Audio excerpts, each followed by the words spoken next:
What's gonna keep me black? The chocolate muffin, you weird. No, the tip keep you black. Thank you. Gotta make sure the baby is okay. You know, you 3 months in. I am not. When I am, y'all will be the third one to know. I'll be first. I don't know who's gonna be second. Pause.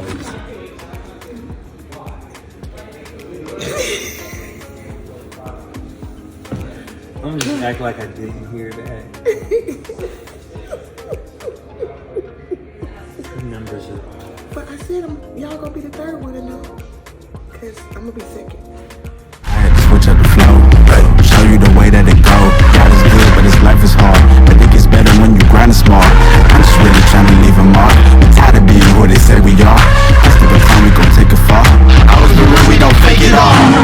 Tired of 9 to 5, just making enough to survive. Only living on the weekends. You really thinking that's why I'm alive? Busting out the scenes, time to live my dreams. Do the things deep inside of me. This life it continues with fighting me, but I don't have quitting inside of me. I will not jump in this. I'm just eating some. Act like I didn't hear it. Hello, y'all. This is episode number, I have no idea, because we have been... It's episode Magenta. Right, that part. We are at the Safe House Coffee House in Griffin, Georgia. It is downtown on Hill Street. Hill Street.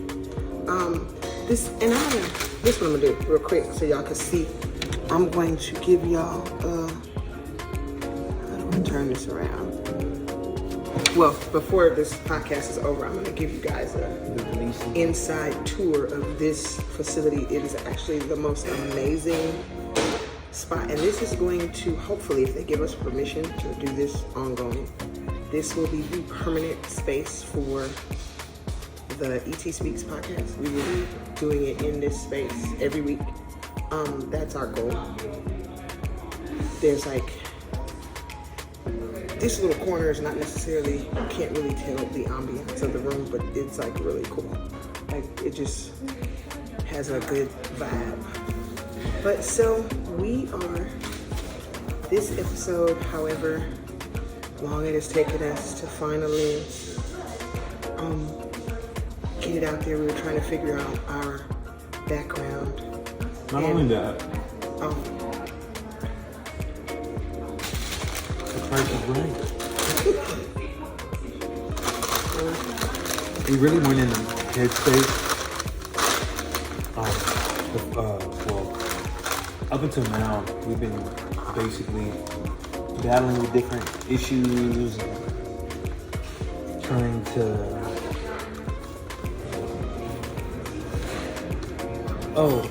getting into this space.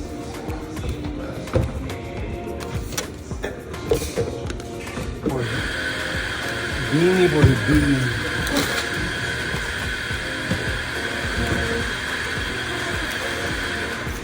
in the right headspace is realistically what I was referencing to. Well, and the other thing he was saying too was that we've been dealing with a whole lot of stuff, trying to get our minds right, trying to get more him than me. Trying to get clarity. That's realistically at the end of the day that I try to achieve, which is having a clear mind and having an understanding on what it is that I'm supposed to be doing on that day. Because usually sometimes, well, let me not say this.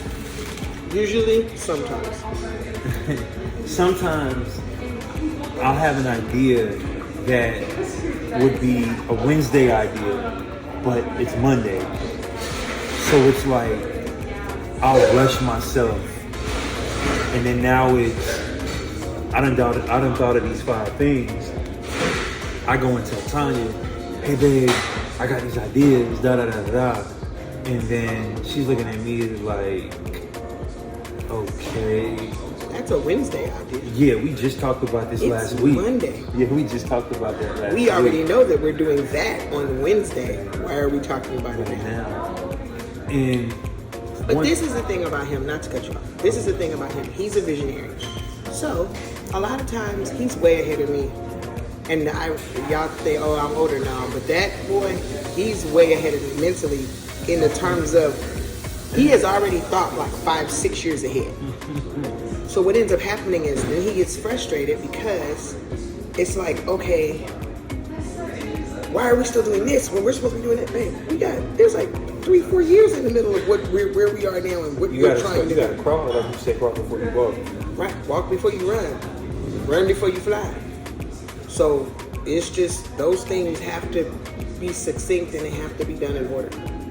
But I digress. The episode, the title of this episode is "What is the Black Experience?"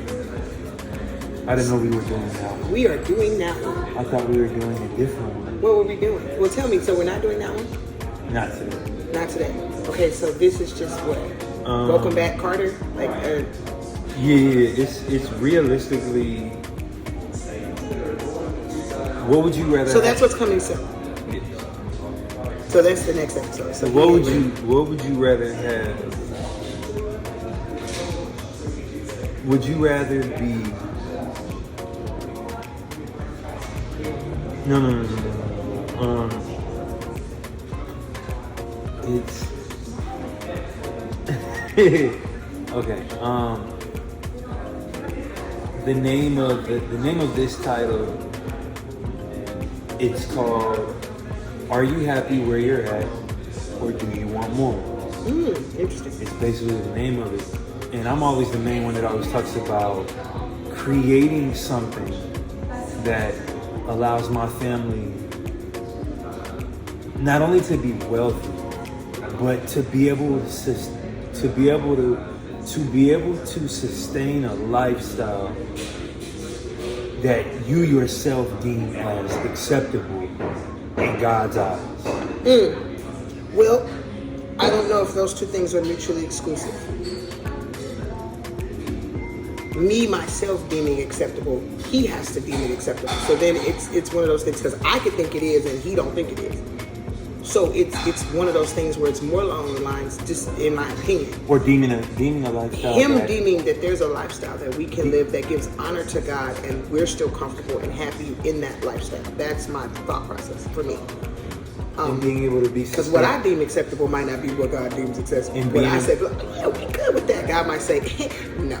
So, and being able to sustain yourself in such a way to where you can focus on what you enjoy doing instead of living day by day thinking about, oh, this bill is due, I gotta make sure I have money for this, I gotta make sure that this gets paid. And instead of looking at it in that light, it's you have seed A or account. You have seed A and then you have seed B. So seed A is where your money is flowing into, and then seed B are your bills that are being taken care of by the cash flow. Even though you're not focused on A, because A is basically passive income, and B is your livelihood. To where it's like, instead of me looking at it like, babe, can we go on vacation? No, we gotta take care of this. Okay, cool. And realistically, you guys have been on this journey with us. We have had some ebbs, flows, ups, downs. We have had, because we both transitioned from full-time 9-to-5 jobs to doing our business full-time. I'm currently doing taxes, which that has been a roller coaster. We just left a job today where we had to film for a client. We've got other jobs where we've got graphics and stuff that we're doing for clients. And it's not so much feast or famine, but it's feast or famine. When you are an entrepreneur and you're doing your own thing, you have to work harder than somebody that just clocks in and does the same thing every day. We do, and people see downtime and they say, oh, y'all don't work that hard. No, it's feast or famine. It's, you have to hustle, you have to get, and a lot of times people don't understand the lifestyle, and everybody hollers about they want to be an entrepreneur, but they don't really know what it takes to become an entrepreneur. It's so funny we're having this conversation because I was saying to myself that I was going to put out a disclaimer: never loan money if you don't have twice the amount that you're loaning out saved. Because if you don't, because we're not supposed to loan money, we're supposed to be lenders and not borrowers, and we're supposed to be able to just give as men and women of God. And so if you don't have that in savings, unless God just tells you to do it, if you don't have it saved and you give this money away and then now you're struggling because you didn't gave away this money because God didn't ordain you to do it, then you struggle. And so a lot of times we've done things for people but we really shouldn't. It wasn't ordained for us to do so. It was a fleshly. It was our concern for the person, and you do for them, whoever it is, and then you don't have it, and now you hurting because you didn't gave away the bill money to help such and such, and that's not what you were supposed to do. And so we have learned a lot of huge lessons this last couple of years, and really just since we got married, because we were together prior to that, but after it was like pre-wedding and post-wedding. Post-wedding, it seemed like we made so much money before we got married. Like we were making money hand over fist before we got married. And then after we got married, it was like, okay, how much y'all trust me now? Okay, Lord, well, wait. Like we went into a dry season. I was like, what in the world is going on? And so now we have gone through and started to restructure stuff and look at, you've paint in your hair, started to restructure stuff and look at how are we going to do things moving forward, and how are we going to change our outlook, and how are we going to save, and where are we going to save, and how are we going to invest, and how are we going to, and there was this 4-part thing. We added a thing because tithing wasn't part of it, but we're tithers. So tithing, bills, investments and savings, and what the freak. Or miscellaneous. Miscellaneous. So what the miscellaneous one is, if we want to go buy muffins, or we want to go to the movies, or we want to take the kids out of town, what those 4 areas, and he was saying, well, if we don't use the 4th area, let's stick it back in savings. And I'm like, that's the problem. You want to leave it there. You want to leave it there now because that's you're pulling out of your investment, which you don't touch that. You leave your investment alone. So then you start pulling out of savings to go do stuff, when if you'd have just saved the go do stuff money, then it's just there already and you don't have to think about it. And most people do whatever they want. They pay themselves before they do the other ones. So you gotta tithe, and for those that don't tithe, that don't believe in tithing, it is a thing that is between you and Jesus. It charged it to my head and not my heart. I'm not saying that you gotta do. I feel like I gotta do, we gotta do, so that's what we do. I feel like it's a mandate for us. Right. Not really a gotta do, but it is. Like, it's a mandate. We have to tithe. There's not for those of you that don't agree, you don't have to. We have to do it. What the word say in this house, we gonna work. Serve the Lord. And then the other thing is, I heard Tim Ross say today, I was watching the podcast, he said, this is not a Christian podcast. I'm a Christian and we're doing a podcast. And so I feel the same way. I feel like, because we're not always going to talk about church topics or Christian topics, or we talk about God a lot because that's our lives. That's how we live. It's part of who we are. But we're not necessarily going to have every podcast be about there's not always going to be a scripture. There's not always going to be, I mean, it happens. It sometimes looks like Bible study, but for the most part, this is not that. This is a podcast. And we happen to be a man and woman of God who have faith. It's more about marriage than it is about, it's more about marriage and how we deal with life than it necessarily is about being Christians. We happen to be Christians, so that's going to be the focus of what we do. But to say this is a Christian podcast and all of our topics are going to be centered in Jesus, that's not necessarily true. I want to tackle some podcasts that nobody want to talk about. I want to talk about, like, for example, we have a guy that we know that he lives an alternative lifestyle, and he is also a Christian. born and raised in the church, and he lives an alternative lifestyle. I want to be able to bring him in here and interview him and say, okay, how do you reconcile that? How do you deal with it? How do you deal with the two things? Because they're at odds with each other. And so those are the type of topics that we want to talk about. We want to talk about the things that nobody else is talking about. We want to deal with the things that nobody else is dealing. And the thing that you can't deal with in church, we can't have these conversations over the pulpit. My pastor can't get up and talk about it. So, which is sad. Talk about that. It's sad because why? I thought church was a place where you could speak your mind. At least that's what I thought. It's that's the second part to another episode. Yeah, but church is a worship place. Church is a place of worship and reverence for God.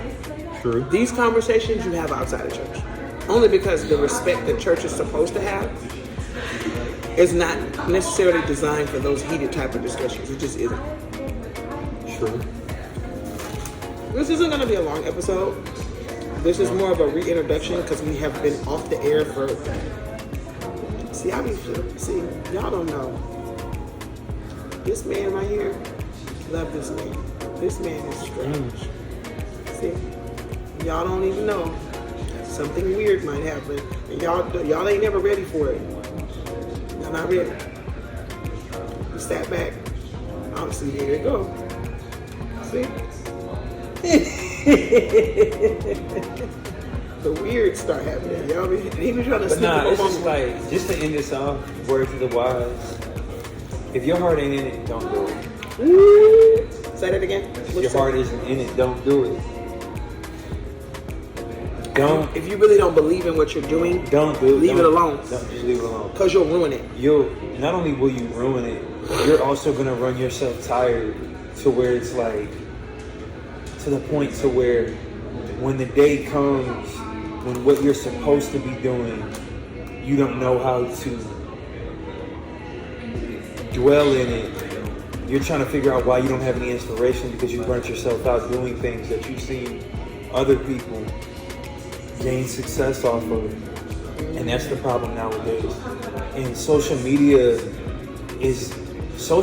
honestly, it can either be a hindrance or it can be a motivator for you.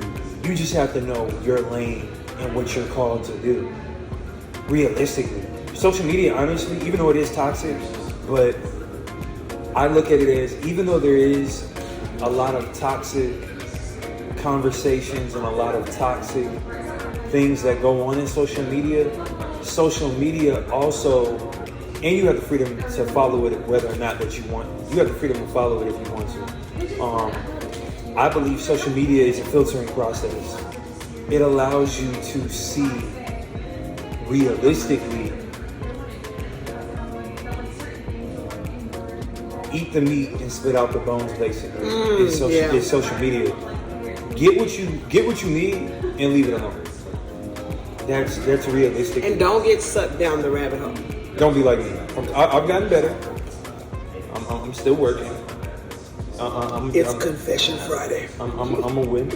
I'm a work in progress.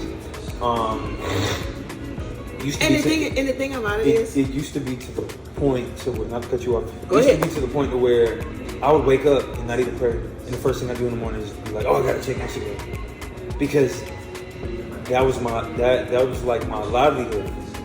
But now it's like not even so much your livelihood, living this fictitious life where you're living vicariously through the people on social media because of the restrictions that were on your own life. And what you don't want to do is when you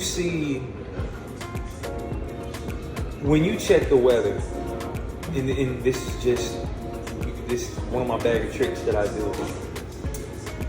I was told by a good friend, and you've probably heard it in a song before. When you see people that go on vacation and they put pictures on their Instagram of them on the beach, if they put a location of where they were, when they posting pictures, I need you to go on the Weather Channel and check what the weather is. Because if it's snowing outside and they picture is sunny, It's little. Them old pictures. It's some old pictures. That vacation was last summer. And they waited to post it so they could have content. Yeah. And got you thinking they somewhere And in Tahiti when they... And they did exactly what the job was to do, was to get you hooked, to believe that they're on vacation when they're not. Now, have I took a picture that from 2 vacations ago and put it on Instagram? Have I done that before? I normally post, and you probably know my page or seen it before. Or if you haven't, it's King_E910. It's my Instagram page. It'll be in the description. Anytime me and my wife go on vacation, trust and believe, we posted before, we podcasting before, after, on the way, and during, after. We on vacation, y'all. The whole time we rode to Myrtle Beach. And literally, we podcasted from when we left. Yeah, we stopped. All the way straight there. We stopped, yeah. We post during because we're very much of this couple to where it's like... We want to give you what's actually happening. I don't want to give you a false sense of reality. I don't want to do that because the world already does that for you. But with us, if you hit my phone, if I want to be... I guess my wife calls it being petty. I call it being humorous from time to time. I might be a little extra, but... If I really want to be, we'll go with petty. And you call my phone and I want to fake a vacation, I'll get on my TV and put on sounds of seagulls and waves on the TV on YouTube while I'm on the phone with you. Just don't FaceTime because then you'll bust me. But nah, if you call my phone, but 9 times out of 10, you hear seagulls and seashells in the background. 9 times out of 10. But no, realistically, we are going to achieve being a couple that when you look at us, yeah, we have our flaws. Yes, we're human. Yes, we are not perfect, nor do I want to be, because that's a headache. I don't want to be. I don't want to be perfect. I don't. No, I want to shiny or ashy, Jesus. I want to. It's that glow, baby. It's that anointing. Ooh, Ashando. Yes. To be the couple.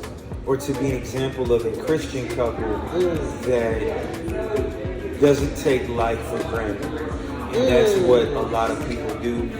And I can say I've been a victim of taking granted. I can definitely say for me, I have been a victim for a long time of treating God like a light switch. I only go to him when I'm in need, and then when he brings me out of what he brings me out of, and has me learn out of 100%, maybe 5% or 10% of the lesson, or 10% of the hurt or pain, it's back to, oh yeah, I can just go back to doing it. No, you don't.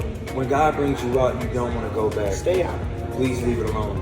But no, it's very much of this thing. It's like being able to sustain, being able to being in everything that you do. There has to be sustainability in it, because why are you doing it? Is the question. Yeah, it has to be this thing where it has to not. Y'all see my hand? There has to be this thing where goofy. There has to be the don't start because I start talking baby talk in like 3 minutes. There has to be this thing where I'll be 5. And I'll be 5 years old. Don't do it. Be a baby. And I have no fear in my heart.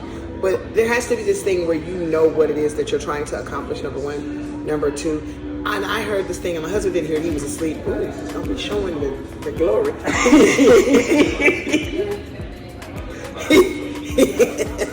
He was asleep, and there was this thing called whys. What is your why? What are your, I can't remember y'all, dang it.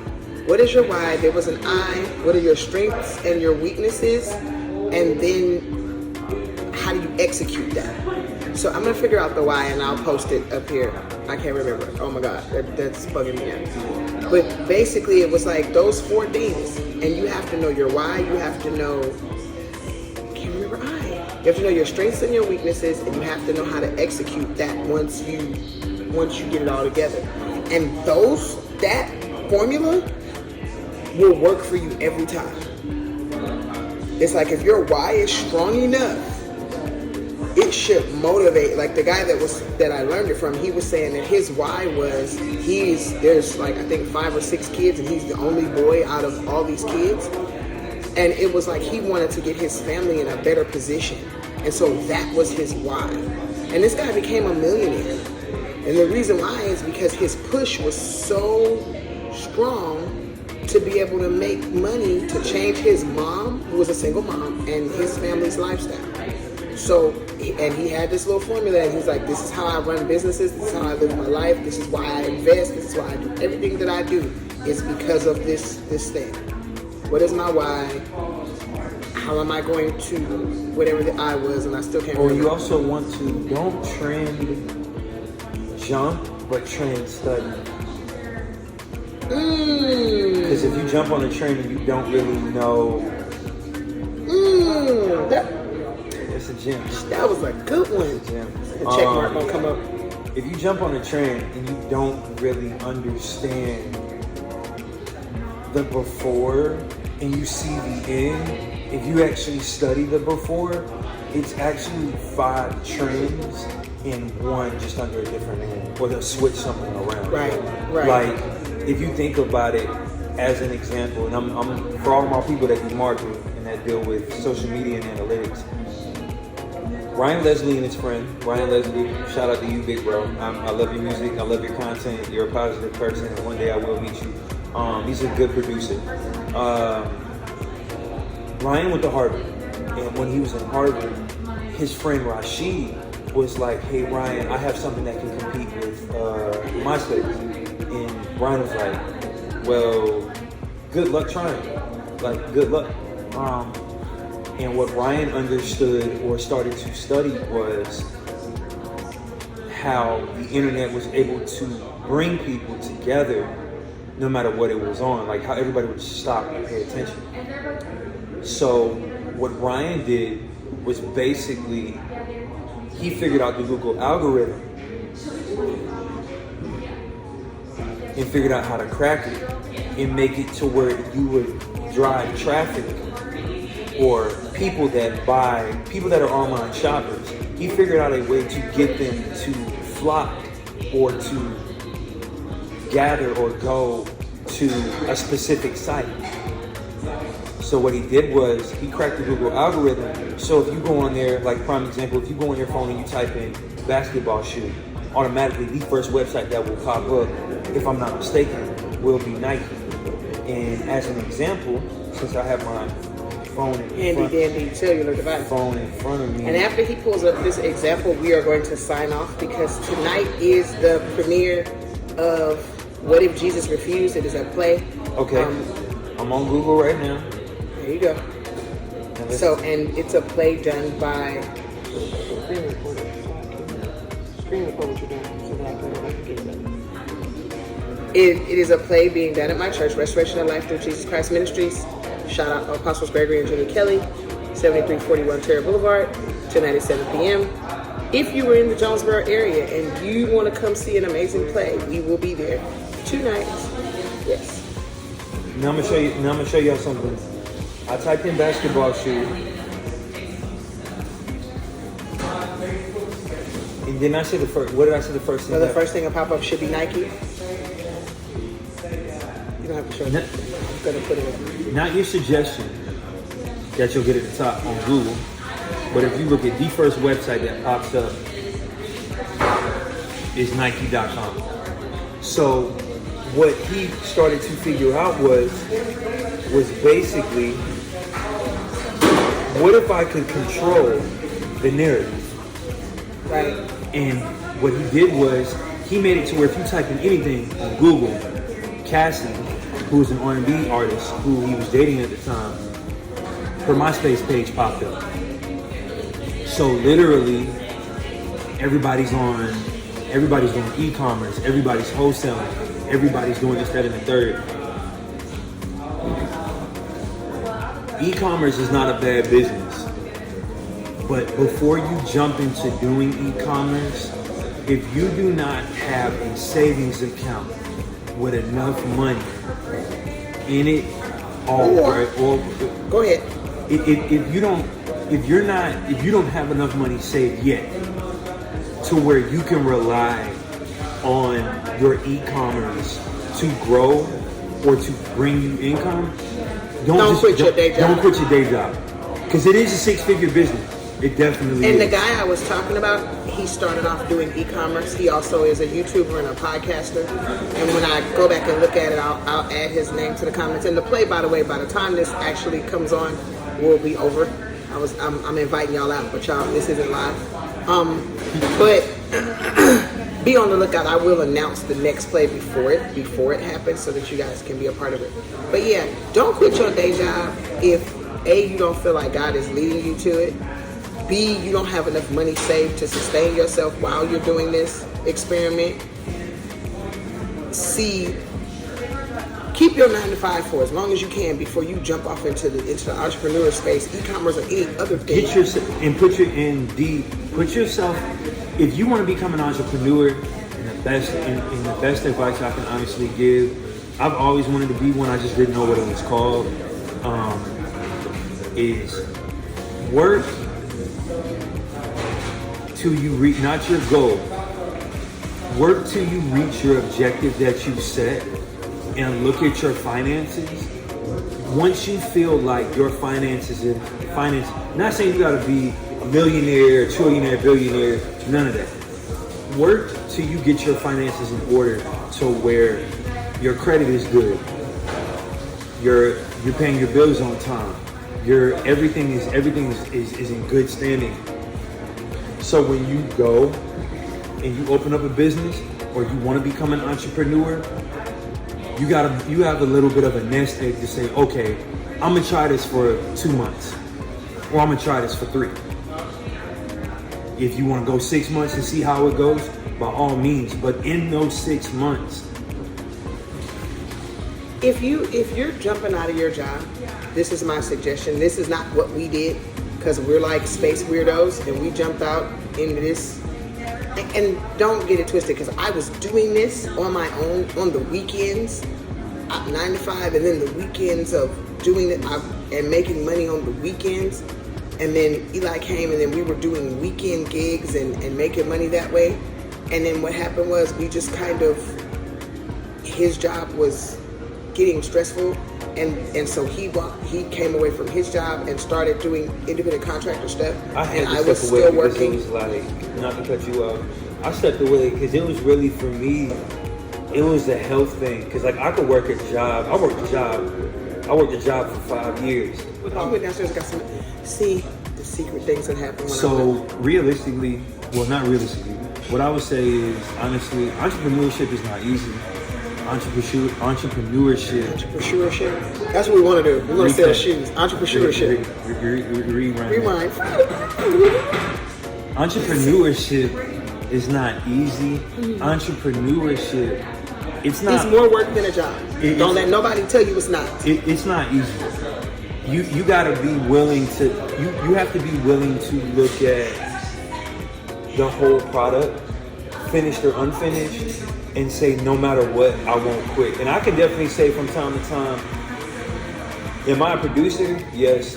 Do I enjoy producing music? I do, but have I actually done anything yet? I've done a little bit of stuff here and there. I'm trying to just get him to make us a jingle for the show. Now, as far as being in the space to actually make beats, my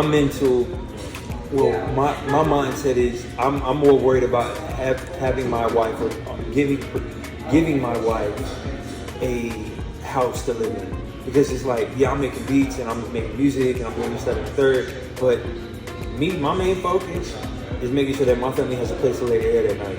And if that isn't the case, that's not me. But the other side of it too is because him making music, beats, and all that stuff also brings money into the house. So if you perfect the space, then we can start charging money for it.